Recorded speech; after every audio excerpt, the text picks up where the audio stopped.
नमस्कार दोस्तों, फिर से सभी का स्वागत है हमारी इस ऑनलाइन क्लासेज में। दोस्तों, जैसा कि आप जानते हैं, संस्कृत जो भाषा है वो सभी भारतीय भाषाओं की जननी भाषा कही जाती है और इसके अंदर ज्ञान और विज्ञान के अथाह सागर भरे पड़े हैं। आज हम उसी ज्ञान और विज्ञान में से जो व्याकरण का एक बिंदु है, जो किसी भी भाषा का प्रारंभिक स्टेप होता है, वर्ण विचार, उसको पढ़ने वाले हैं। दोस्तों, जैसा कि आप जानते हैं, जो वर्णमाला होती है, सभी भाषाओं की अपनी अपनी वर्णमाला होती है। संस्कृत की भी वर्णमाला है। आज का जो हमारा विषय है वो ये है कि संस्कृत की वर्णमाला में कितने स्वर होते हैं, यानी वोवल्स कितने होते हैं, और कॉन्सोनेंट्स यानी व्यंजन कितने होते हैं। अर्थात स्वर और व्यंजन की गणना आज के इस वीडियो लेक्चर में हम करने वाले हैं। तो दोस्तों, शुरुआत करते हैं आज के इस वीडियो की। सबसे पहले आपको ये जानना होगा कि संस्कृत में जो वर्ण विचार किए गए हैं वो दो आधारों से किए गए हैं।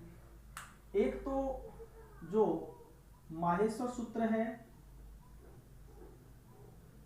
जो स्वयं जिनकी संख्या कितनी है दोस्तों, 14। अब आप इस चार्ट को अच्छे से देखते रहें और चार्ट का सहारा यहाँ लेते रहें। माहेश्वर सूत्रों की संख्या 14 है, जो इस चार्ट में लिखे हुए हैं। अयून, रिलरक, एवं, एवोच, हैवर्ट, लन, ये जो 14 माहेश्वर सूत्र हैं, इन 14 माहेश्वर सूत्रों की रचना किसने की थी? स्वयं पाणिनि ने की थी। और इन 14 माहेश्वर सूत्रों से जो हम स्वर और व्यंजन का निर्धारण करते हैं, हम सबसे पहले वही कार्य करेंगे कि इन 14 जो माहेश्वर सूत्र हैं उनमें कितने तो स्वर हैं और कितने व्यंजन हैं। अगर हम इसकी एक बाहरी बात कर लें तो सामान्य रूप से हम देख पाते हैं कि मूल स्वरों की संख्या कितनी है? 9। कैसे है, हम अभी इसको जानेंगे माहेश्वर सूत्रों के माध्यम से। और व्यंजन की अगर बात करें दोस्तों, तो मूल व्यंजन जो है वो कितने हैं? 33। अर्थात माहेश्वर सूत्रों के अनुसार अगर हम बात करें तो वर्णों की संख्या संस्कृत में कितनी है? 42। क्लियर? ये हमने एक बाहरी रूप से जान लिया। लेकिन परीक्षा में इतना सिंपल तो कभी पूछते नहीं है कि स्वर कितने हैं, 9 व्यंजन कितने हैं। ये सिंपल सी बात बहुत कम पूछी जाती है। हमें इससे आगे बढ़ करके जानना होगा कि 9 स्वर हैं तो 9 ही कैसे हैं? 13 क्यों नहीं है? 22 क्यों नहीं है? हम तो ये सुनते हैं त्रिषष्टि, चतुष्षष्टि। तो ये जो अंतर है, उन सब बातों को आज हम इस वीडियो में जानेंगे। देखिए दोस्तों, अगर हम सबसे पहले माहेश्वर सूत्रों के अनुसार बात करें स्वरों की, तो जैसा कि मैंने अभी आपको बताया, स्वर कितने हैं? 9 मूल स्वर हैं। कितने हैं मूल स्वर? 9, जिनका निर्धारण आप इस चार्ट में देख सकते हैं। ऊपर से शुरू होता है ऐसे, ऐ, ऊन, ऋद्रक, एवं, एवोच, यानी कि जो चौथा सूत्र है वहां के अंत तक अच जो है वहां तक जाते जाते इनकी संख्या निर्धारित हो जाती है। यानी कि इनको जो स्वर है इनको हम अच भी कहते हैं, क्योंकि ये जो माहेश्वर सूत्र है इसमें ऐसे शुरू होते हैं और जैसे पहले तक के हैं, तो वहां तक जितने भी ये जो पूरे पूरे वर्ण आते हैं इनको हम अच के नाम से जानते हैं। तो ये अच है, इनको हम किस नाम से जानते हैं? स्वरों के नाम से जानते हैं। इनकी संख्या आप गिन सकते हैं, 9 है।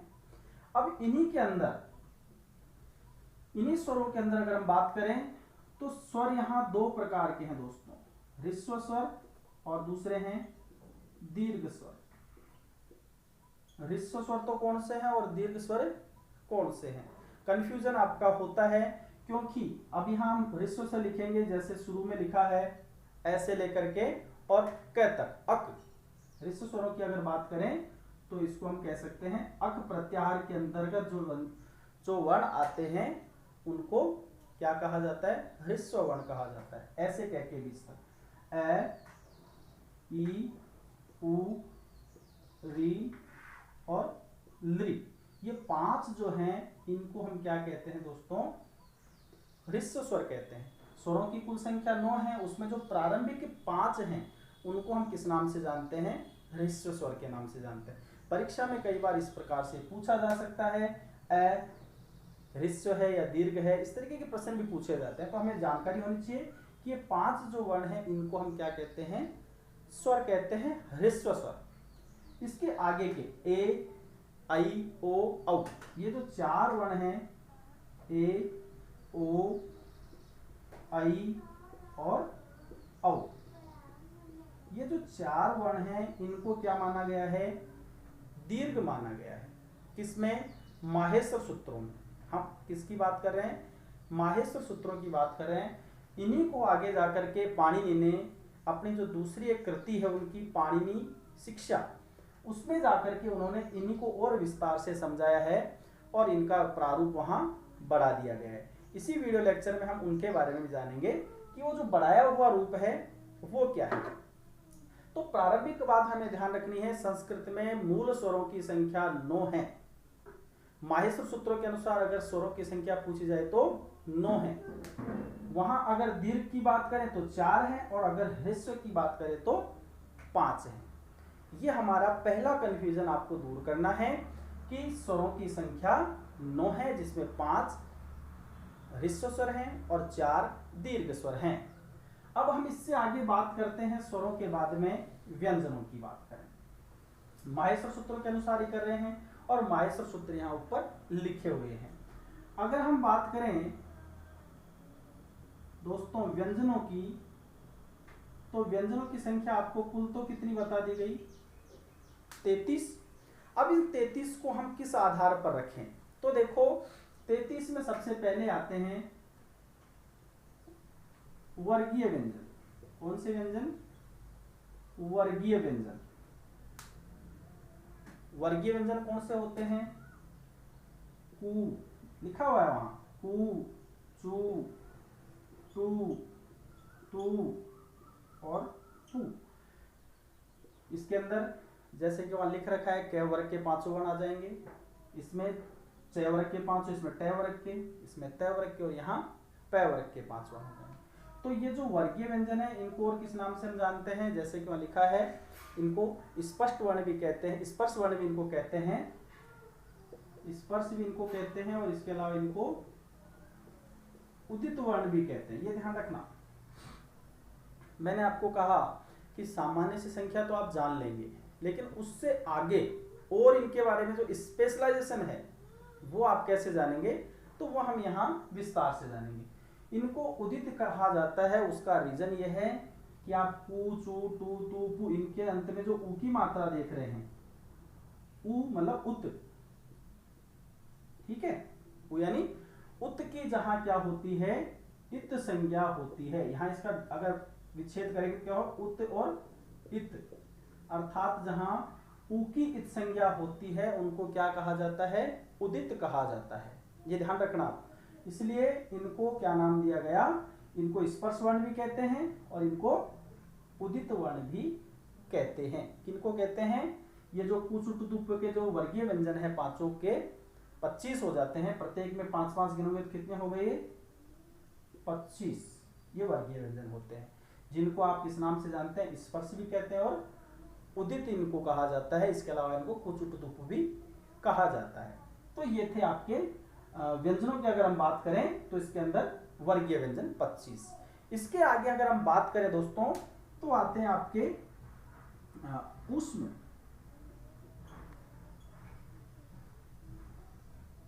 पहले अंतस्थ देख लेते हैं, अंतस्थ, अंतस्थ वर्ण, क्योंकि जैसे हम क्रम से देखते हैं तो अंतस्थ इसके बाद में ही आते हैं। अंतस्थ का मतलब होता है दोस्तों जो चारों वर्ण हैं, य, र, ल और व। ये जो चारों वर्ण हैं य, र, ल और व, इन चारों वर्णों को क्या कहा जाता है, अंतस्थ कहा जाता है। और ये वर्ण भी किसमें गिने जाते हैं, व्यंजनों के अंदर गिना जाते हैं। ध्यान रखना, परीक्षा में पूछा जाता है तो किस प्रकार से पूछा जाता है, निम्न में से अंतस्थ वर्ण नहीं है, तो आपके उसमें दे दिया य, व, स और ल। तो आपको वहां डिसाइड करना है कि य, र, ल, व ये चारों एक साथ ही आएंगे। है ऐसा है कि कभी इनके साथ भी आ जाता है, हम आगे के जो इनके वर्णों का जो अलग अलग तरीके से विभाजन करके पढ़ेंगे वहाँ ये भी जानेंगे कि कौन किसके साथ आता है। तो आप ध्यान रखना ये हमेशा साथ आते हैं। इसके अलावा आप यह भी ध्यान रखना कि तीनों सकार हमेशा साथ आते हैं। तो इनको क्या कहा जाता है दोस्तों? अंतस्थ। क्या कहा जाता है इनको? अंतस्थ। ये इनके बाद में आते हैं इसलिए इनको अंतस्थ भी कहा जाता है। इसके बाद में है ऊष्म वर्ण। कौन से वर्ण? ऊष्म, अर्थात इनको बोलने में थोड़ी ऊष्मा ज्यादा निकलती हो, उनको ऊष्म कहा जाता है। वो कौन से वर्ण हैं? इसके अंदर आएंगे तीनों सकार और है। ये जो चार वर्ण है दोस्तों, इनको कहा जाता है ऊष्म वर्ण। ध्यान रखना, है इसकी ध्वनि ऊष्म होती है की ध्वनि कैसी होती है? ऊष्म होती है की ध्वनि कैसी होगी? ऊष्म होती है। तो ये ध्यान रखना। अब दोस्तों आप देखो 25, 4 और 4 कुल कितने हो गए? 33। तो आप यहाँ इस बात को वापस डिटेल से समझ सकते हैं कि ये वर्गीय व्यंजन है जिनकी संख्या 25 है। परीक्षा में आपसे किसी भी प्रकार से पूछा जाए, अब देखो पूछने के अगर मूल संख्या पूछी जाती है तो आपसे पूछी जाती है कि माहेश्वर सूत्रों के अनुसार जो है संस्कृत में वर्णों की संख्या कितनी है? तो कितनी हो गई? 42। माहेश्वर सूत्रों के अनुसार स्वरों की संख्या कितनी है? तो 9।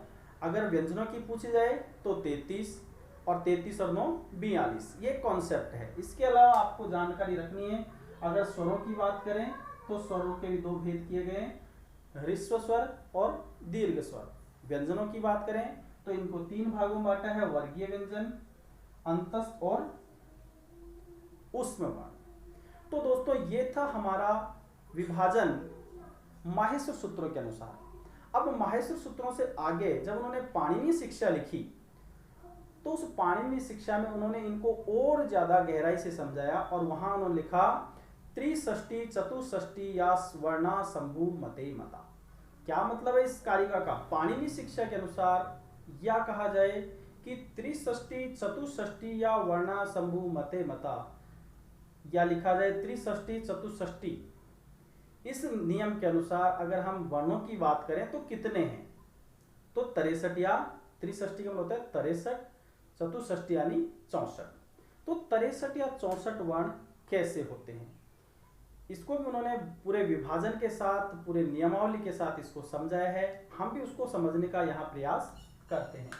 यहाँ दोस्तों पूरी सूची यहाँ जो है आपके साथ में संलग्न की गई है। अब हम बात करेंगे यहाँ 63 या 64 की। 63 तो कैसे हैं और 64 कैसे हैं? तो ध्यान रखना दोस्तों, 63 और 64 ये जो संख्या दी गई है इसका आधार एक लृ वर्ण है, जो बनेगा हम उसको जानेंगे। बात करें दोस्तों अगर हम सबसे पहले स्वरों की, तो किसकी बात कर रहे हैं हम यहाँ? पाणिनीय शिक्षा की। अगर पाणिनीय शिक्षा के अनुसार बात करें दोस्तों तो वहां वर्णों की संख्या 63 या 64 गिनाई है। वो कैसे है यहाँ देखें। इसके अनुसार जो स्वर हैं उनकी संख्या 21 या 22 है। पाणिनीय शिक्षा के अनुसार स्वरों की संख्या कितनी है? अगर आपको आंसर में वहां 21 दिया जाता है, 22 दिया जाता है, 21 और 22 दोनों एक साथ दिए जाते हैं, या फिर कोई एक अन्य संख्या 20, 25 कुछ भी दे दी जाती है या 9 दे दी जाती है, तो आपका सही आंसर क्या होगा? ना 21 सही है ना 22 सही है। जिसमें दोनों एक साथ लिखे हैं 21 और 22 वो सही होगा। ध्यान रखना इस बात। 9 यहां सही नहीं होगा। अब 21 तो कैसे हैं और 22 कैसे हैं, इस कॉन्सेप्ट को समझते हैं। देखो दोस्तों, स्वरों की अगर बात करें तो स्वरों को हम 3 भागों में बांटते हैं, ह्रस्व, दीर्घ और प्लुत। अंतर क्या है इसमें? मात्रिक भेद है, मात्राओं का भेद है। अगर हमने कहा ह्रस्व वर्ण, जैसे हमने कहा राम, अगर हम दीर्घ वर्ण की बात करें तो इसी को लंबा खींचा जाएगा रमा। और अगर प्लुत की बात की जाए तो इसको और लंबा खींचा जाएगा और ये दोनों के साथ हो जाता है। राम है तो राम, या फिर हम कहें रमा तो रमा, अर्थात प्लुत की संज्ञा इसकी भी हो गई और इसकी भी हो गई, ह्रस्व की भी होगी और दीर्घ की होगी, लेकिन अंतर एक जगह होगा, वो हम इसको भी यहां समझेंगे। देखो अगर ह्रस्व वर्णों की बात की जाए दोस्तों, तो ह्रस्व वर्णों की संख्या जैसा कि हमने पाणिनीय जो सूत्र थे उसमें देखा था, 5 है, अ, ई, उ, री और लृ।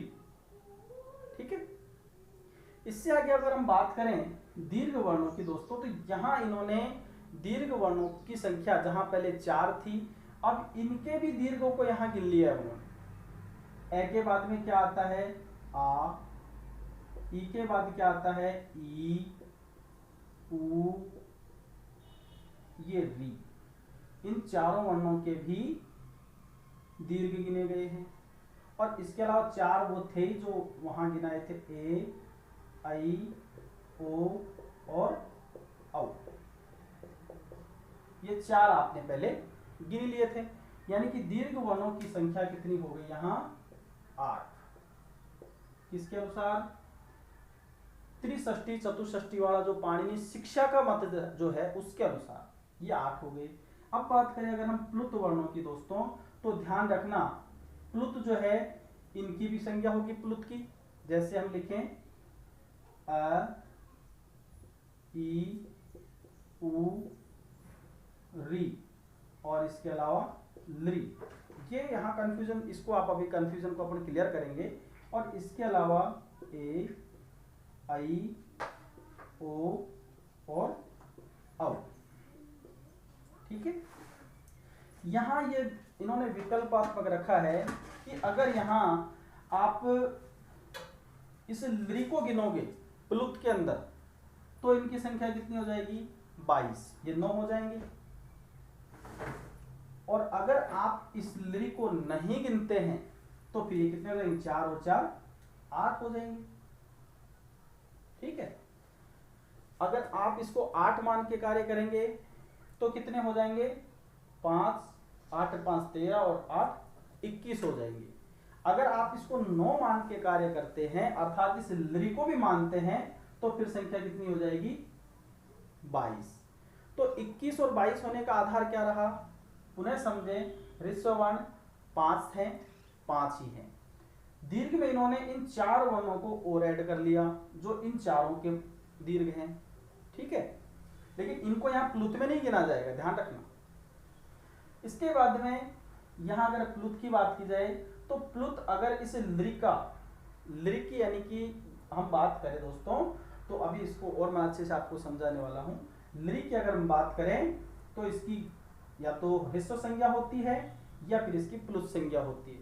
लृ वर्ण जो है उसकी कौन सी संज्ञा नहीं होती, दीर्घ संज्ञा नहीं होती। इन चारों की तो हो गई, ए का आ, ई हो गई चारों की, लेकिन लृ की दीर्घ संज्ञा, प्लुत संज्ञा तो होगी लेकिन दीर्घ संज्ञा नहीं होगी। तो यहां अगर हमने इसको ऐड कर लिया तो 9 हो गए और कितने हो गए, ये टोटल 22 हो गए। और अगर हम इसको नहीं गिनते हैं लृ को प्लुत में, तो फिर ये 8 हो जाते हैं और संख्या हो जाती है 21। तो ये था 21 और 22 स्वर मानने का आधार। अब हम बात करें कि कौन कौन से वर्णों की ह्रस्व संज्ञा होती है और प्लुत कौन कौन से वर्ण होते हैं। तो दोस्तों ध्यान रखें, जो ह्रस्व वर्ण है अगर हम इसको मानते हैं तो सभी 5 वर्णों की प्लुत संज्ञा भी होती है, और ये जो दीर्घ वर्ण है चारों मूल, इनकी भी होती है। अर्थात जो माहेश्वर सूत्रों में जो 9 जो स्वर बताए थे, उन सभी 9 स्वरों की यहां प्लुत संज्ञा भी होती है अगर हम 22 वर्ण मानते हैं। तो कंफ्यूजन दूर करें दोस्तों और ये क्लियर करें, 21 का मतलब है कि लृ का प्लुत नहीं माना जाएगा तो 21 होंगे, और लृ का प्लुत भी माना जाएगा तो संख्या हो जाएगी 22। तो ये थे हमारे स्वर विज्ञान त्रिषष्टि चतुष्षष्टि के अनुसार जो कंफ्यूजन है 63 या 64 का, वो यही है। इसके बाद में जो व्यंजनों की संख्या बताई है वो स्पष्ट बताई है। वो कितनी है, अब हम उसकी भी चर्चा करते हैं। जैसा कि आप यहाँ जो चार्ट है उसमें आप देख पा रहे हैं कि 63 और 64 में उन्होंने क्या अंतर किया है, लेकिन आप उसको यहाँ विस्तार से समझें, कन्फ्यूजन दूर नहीं होगा, कौन सा वर्ण क्या है तो आप उसको समझ नहीं पाएंगे। तो दोस्तों सबसे पहले बात करें हम वर्गीय व्यंजन।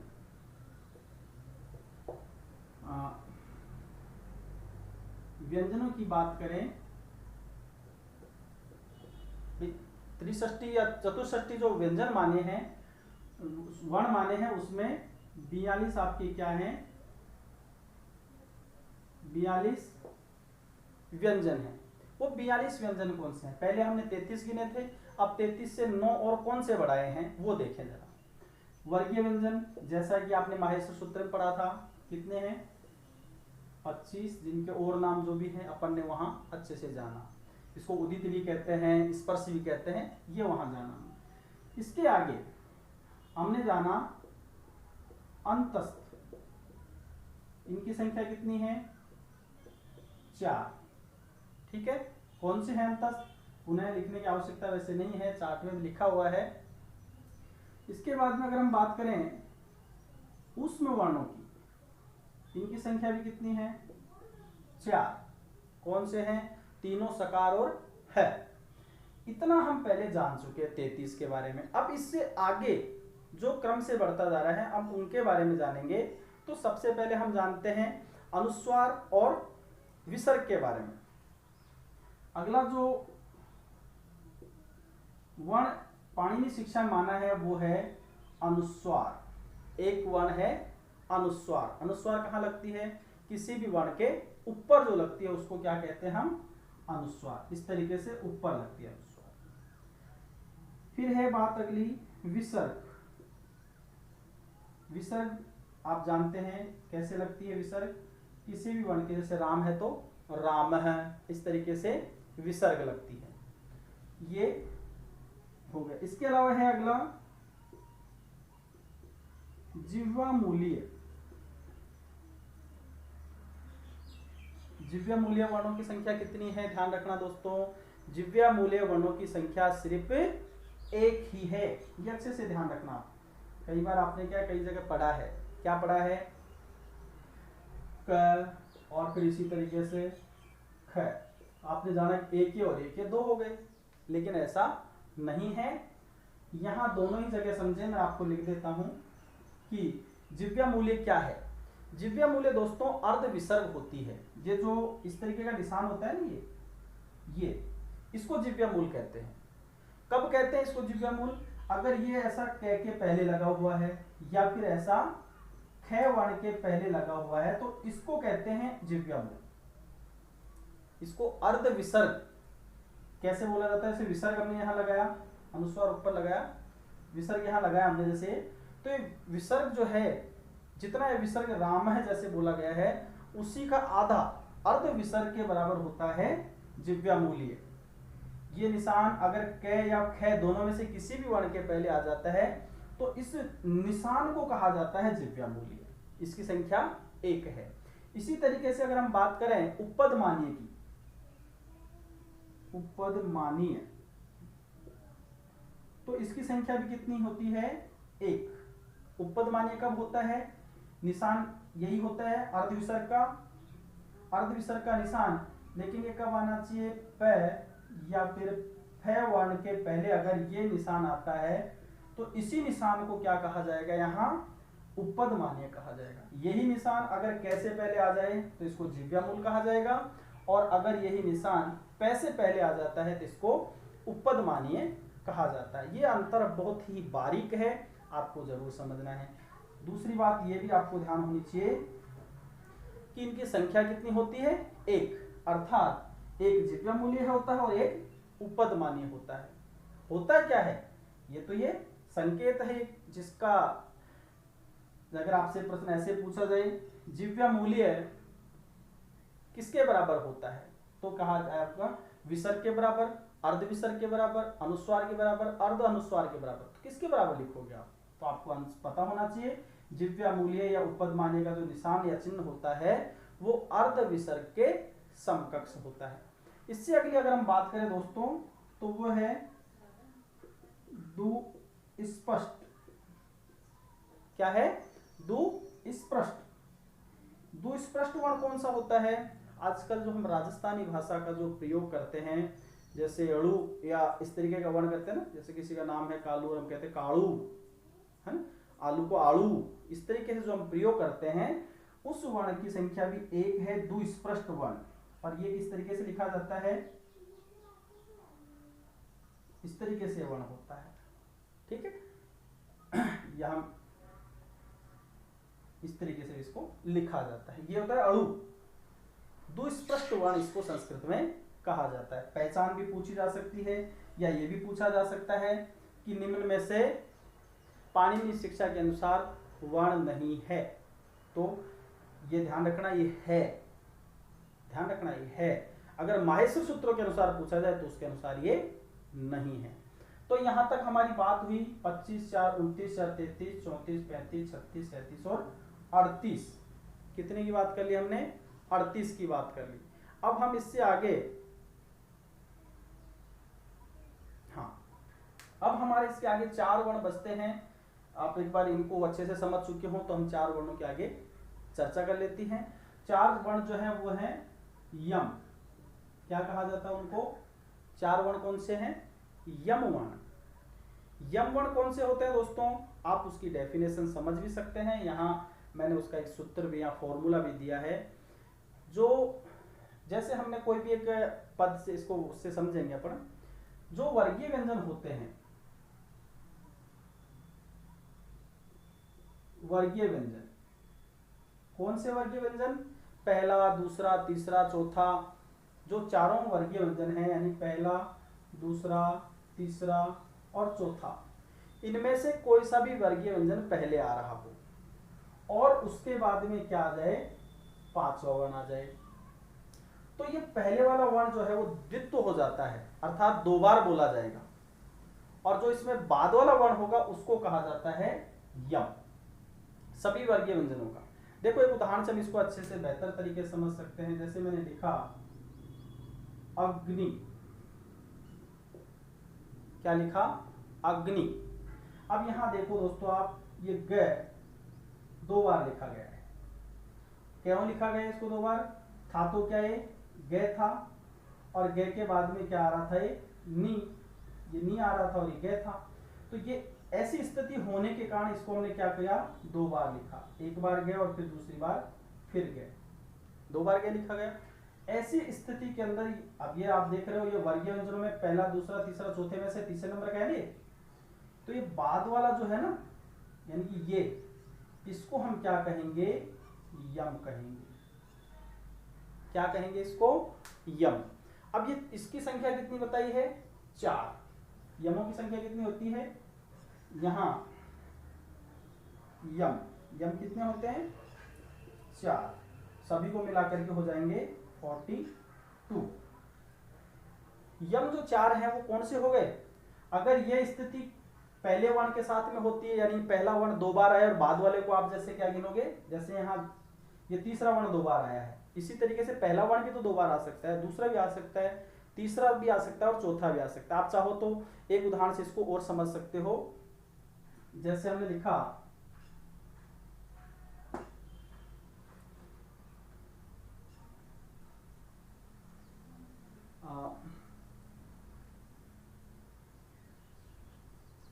पलिक्कनी, क्या लिखा हमने? पलिक्कनी। यहां ये जो क है, इस क के बाद में न आ रहा था, यानी क इन चारों में से एक है, और ये जो न है ये 5वां वर्ण है।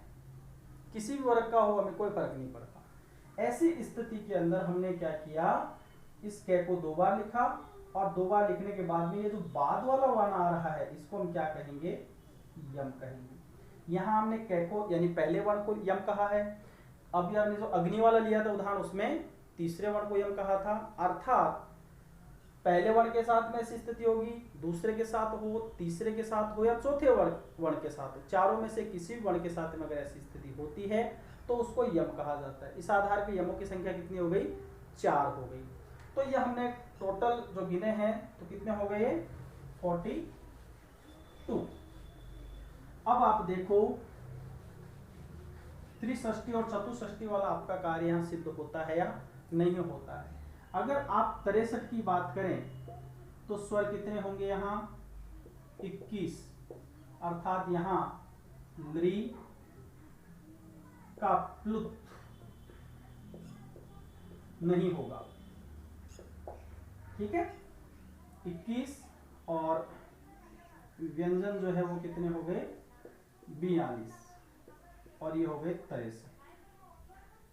क्लियर। अगर आप बात करें 64 की तो यहाँ स्वर जो है वो कितने होंगे 22 और इसमें लिखा जाएगा लृ के सहित, लृ का प्लुत के सहित, लृ के प्लुत सहित, लृ के प्लुत सहित 22 और व्यंजन जो है अर्थात कॉन्सोनेंट जो है वो कितने हो जाएंगे 42। तो कितने हो गए 64। अर्थात अगर हम इसको गणितीय दृष्टि से देखें तो हमारा फॉर्मूला सिद्ध हो गया, यहाँ 63 सिद्ध हुए और यहाँ 64 सिद्ध हुए। तो ये था दोस्तों वर्ण विचार में आपने यहाँ जाना स्वरों और व्यंजनों की संख्या को। स्वर जो है अगर वापस में दोहरा देता हूं, अगर हम बात करें स्वरों की दोस्तों तो माहेश्वर सूत्रों के अनुसार स्वर होते हैं 9, पाणिनि शिक्षा के अनुसार स्वर होते हैं 21 या 22। 21 क्यों यहां मैंने बताया, 22 क्यों यहां मैंने बताया। ठीक है, ये जो पाणिनि ने भेद जो किया है माहेश्वर सूत्रों में उन्होंने उसको मूल स्वर के रूप में दिया है, और यहाँ जो बताया उन्होंने यहाँ उनकी व्याख्या पत्ति या व्याख्यान रूप में कि उसको गहराई से हम मात्रा भेद से कैसे अंतर कर सकते हैं। जैसे ए और आ एक ही तरह की ध्वनि है लेकिन उनके उच्चारण काल में अंतर है। ए धीरे से बोला जाता है राम, और आ रमा तो उसको लंबा किया जाता है, अर्थात वो एक मात्रिक थे, यहाँ ये दो मात्रिक हो गए। तो ये मात्रिक भेद है। इसी तरीके से कुछ जो वर्ण ऐसे थे जिनको वहां माहेश्वर सूत्रों में लिखा ही नहीं जा सकता था, जैसे अनुस्वार को नहीं लिखा जा सकता था, विसर्ग को नहीं लिखा जा सकता था, उपपदमानीय और जिव्या मूल्य को नहीं लिखा जा सकता था, द्विस्पृष्ट को नहीं लिखा जा सकता था, यम को नहीं लिखा जा सकता था, ये वर्ण उन्होंने वहां नहीं लिखे हैं। अब आपसे प्रश्न कैसे कैसे पूछे जा सकते हैं। प्रश्न आपको ये भी पूछे जा सकते हैं जैसे 4 वर्ण दिए और इसमें से माहेश्वर सूत्रों में कौन सा वर्ण नहीं है, तो ध्यान रखना अनुस्वार, विसर्ग, जिव्या मूल्य, उपपदमानीय, द्विस्पृष्ट, यम, इनको वहां स्थान नहीं दिया गया है क्योंकि ये वहां लिखे नहीं जा सकते थे। तो नहीं लिखने का जो कारण है वो मैंने यहाँ स्पष्ट किया है आपके सामने। आशा करता हूँ दोस्तों आपके वीडियो समझ आया होगा।